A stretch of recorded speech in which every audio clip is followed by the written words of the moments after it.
parents, creating a comforting space where your child can retreat to can make all the difference in their little worlds. Why not create a happy tent in your house with your child?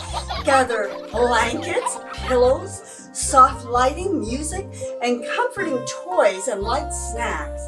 Hey, let's see what Bluy puts in his happy tent. Hey kids, I'm in my happy tent. Do you have a happy tent? I bet your mom can help you make one.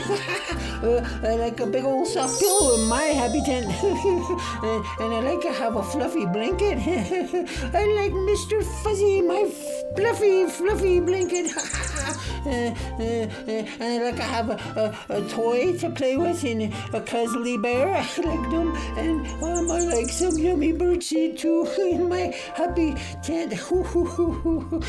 One more thing. I'd like you to come and play too in my happy tent. So play like you come over to my house and get in my happy tent and we'll just play all